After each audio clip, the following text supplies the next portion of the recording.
इसका आंसर अब आप कमेंट सेक्शन में दीजिए।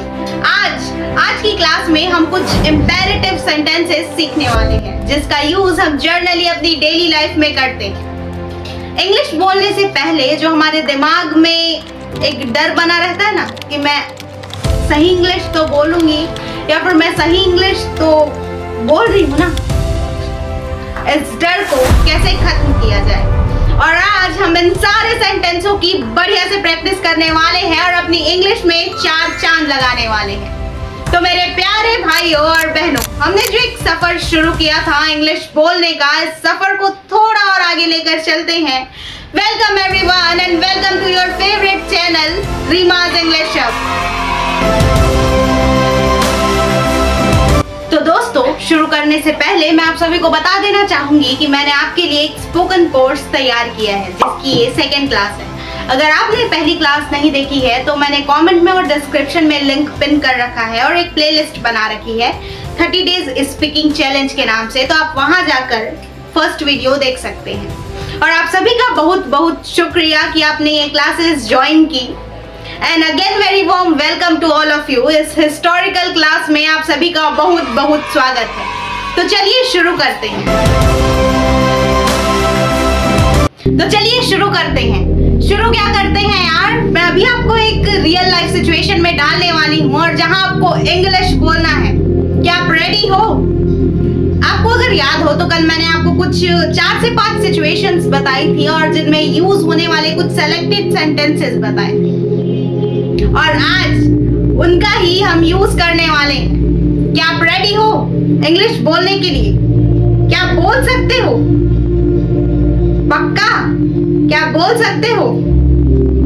बस यही एटीट्यूड चाहिए जीवन में। क्यों नहीं बोल सकते? बिल्कुल बोल सकते हैं। ये आप स्क्रीन पर देख सकते हैं, एक लड़का है और एक लड़की है। अभी के लिए ये दोनों एक दूसरे के लिए स्ट्रेंजर है। अगर उनको बात की शुरुआत करनी है तो वो पहला वर्ड क्या यूज करेंगे? पहले किस वर्ड से बात की शुरुआत करेंगे? आपने अपना आंसर सोच लिया? डन। चलिए देखते हैं ये क्या बोलते हैं। ये बोलते हैं हे। चलिए तो अब आप बताइए कि लड़की का क्या रिप्लाई होना चाहिए, उनका क्या रिप्लाई होना चाहिए? सोच लिया? चलिए देखते हैं वो क्या बोलती है। ये बोलती है हेलो। अब आप नेक्स्ट क्वेश्चन क्या होना चाहिए? अगर आप होते, अभी आप सब लड़के हैं, I mean लड़की भी लड़का है, तो अब आपका नेक्स्ट क्वेश्चन क्या होना चाहिए? यहाँ पर ये क्या बोलते हैं देखते हैं। ये बोलते हैं हाउ आर यू डूइंग। यहाँ पर आप हाउ आर यू का भी यूज कर सकते हैं, लेकिन ये बहुत कॉमन है, सब यूज करते हैं। आप इनका यूज मत कीजिएगा। आप यूज कीजिएगा हाउ हैव यू बीन और एक इसका और एक what are you up to का। मैंने आपको पहले क्लास में बताया था। ठीक, अब देखते हैं उनका रिप्लाई क्या होना चाहिए। बोलिए, अभी बोलिए। गुड। देखते हैं अब उनका रिप्लाई क्या होता है। ये बोलती है I am doing fine thank you, how about you. ये बोलती है कि मैं तो बढ़िया हूँ, आप बताओ आप कैसे हो।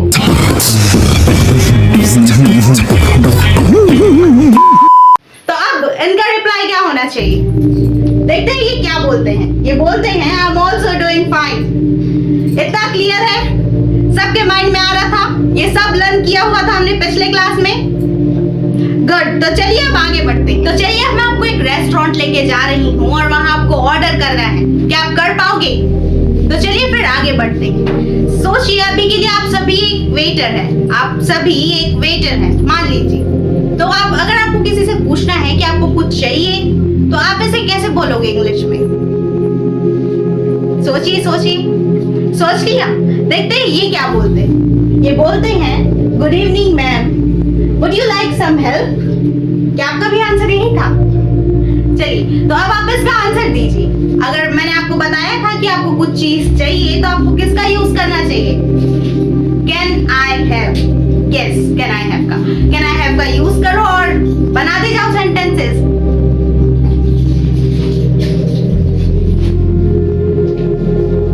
गुड। देखते हैं अब इनका आंसर क्या होता है। ये बोलते हैं can I have a pizza. Guys यहाँ पर ये पिज्जा तो नहीं होता, ये होता है पिज्जा। ओके। सो अब ओके मेरी मैम बोलती है, मैम क्या बोलती है, मैम बोलती है यस मैम।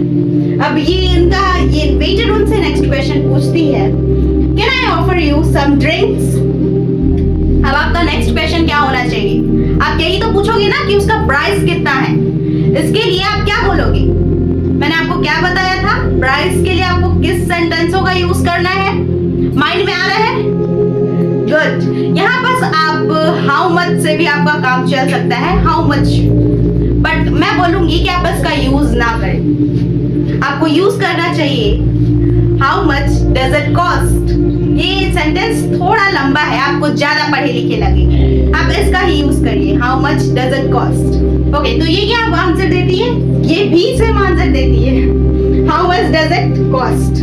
ओके, तो अब वेटर क्या आंसर देखती है, चलिए देखते हैं। ये बोलती हैं इट्स 250। अब आपका क्या होना चाहिए नेक्स्ट क्वेश्चन, आप यही तो पूछोगे ना कि इस पर कुछ डिस्काउंट है या नहीं। डिस्काउंट के लिए आप कैसे पूछोगे, मैंने बताया था, याद करो। ग्रेट, तो चलिए देखते हैं ये क्या बोलती है। ये बोलती है इज देयर अ डिस्काउंट, यही मैंने बताया था, इज देयर अ डिस्काउंट। अगर आपको डिस्काउंट पूछना है तो देखते हैं ये क्या बोलती है। ये बोलती है, इनका आंसर होगा यस या नो, तो देखते हैं इनका आंसर क्या होता है। ये बोलती है नो मैम। लो चलो, कोई डिस्काउंट ही नहीं है, no ma'am there is no discount. यहाँ तक क्लियर है क्या, आप सब बोल पा रहे हो? बहुत ही बेसिक है, और ये बेसिक ही लोगों से नहीं बोला जाता। आप ही बताइए, आप ये इन सारे सेंटेंसों का अपनी डेली लाइफ में कहाँ और कैसे यूज करते हो, या फिर करते भी हो या नहीं। पता सबको होता है पर बोल नहीं पाते, और हमें यही चीज बोलनी है। Is it clear? तो चलिए अब आगे बढ़ते हैं। अच्छा, तो ये सब तो ठीक है, लेकिन अगर आपको कोई कॉम्प्लीमेंट दे कि भाई आजकल क्या इंग्लिश बोल रहे हो आप, आपका तो कॉन्फिडेंस बढ़ गया है, तो आपका क्या रिप्लाई होना चाहिए, आप क्या बोलोगे?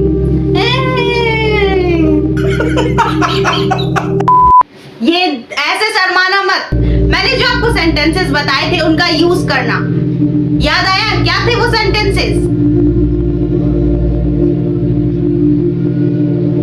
गुड, आपका आंसर होना चाहिए thank you, it's my pleasure, and अगर आप चाहो तो इसमें ये भी ऐड कर सकते हो, सो नाइस ऑफ यू, ऐसा कुछ। ठीक, अगर आप कोई बुरी खबर सुनो कि किसी का एग्जाम छूट गया या किसी के साथ कुछ बुरा हो गया, तो यहाँ पर आप क्या यूज करोगे? I am so sorry to hear this. इसका यूज मत करना कि ओ दैट्स सो सैड, नहीं, आपको यूज करना चाहिए I am so sorry to hear this. इतना ठीक है? अगर आपको कुछ चीज ऑफर करनी है तो आप यूज कर सकते हैं वुड यू लाइक, ऐसे सारे सेंटेंसों का, कैन आई ऑफर यू और वुड यू लाइक का। यहाँ तक क्लियर?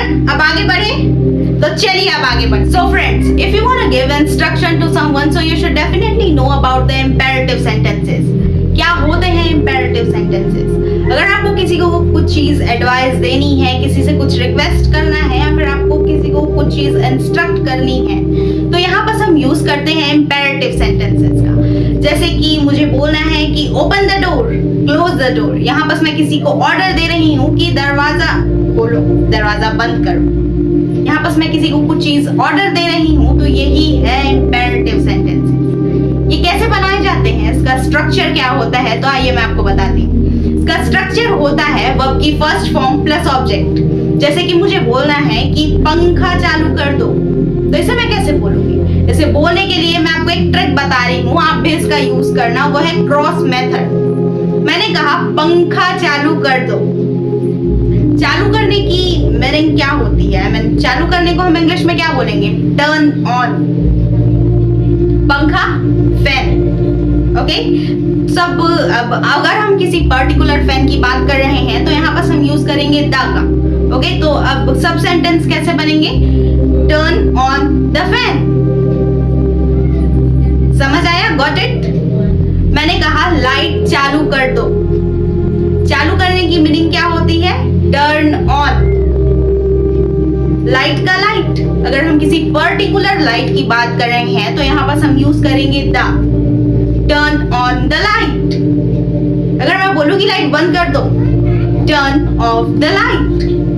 अगर मैं बोलूं कि खिड़की खोल दो, ओपन द विंडो, खिड़की बंद कर दो, क्लोज द विंडो, बैठ जाओ, सिट डाउन, खड़े हो जाओ, स्टैंड अप, बोलो, स्पीक, मुझे सुनो, लिसन टू मी।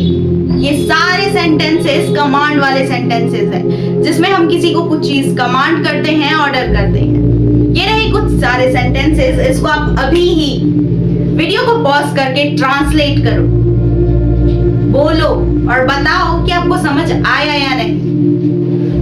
अब आते हैं रिक्वेस्ट वाले सेंटेंसों में। रिक्वेस्ट वाले सेंटेंसेस वो सेंटेंसेस होते हैं जिसमें हम किसी से कुछ चीज रिक्वेस्ट करते हैं, जैसे कि कृपया मेरी बात सुने, कृपया क्या मुझे आप वो पेन देंगे, कृपया आप यहाँ बैठ जाए, कृपया आप इसे ले लें। कुछ ऐसे सेंटेंसेस। इन सेंटेंसों को बनाने के लिए हम कैसे बनाएंगे, सेम ही है, बस इसमें हम प्लीज जोड़ देते हैं। कृपया मुझे ये पेन दीजिए, please give me this pen.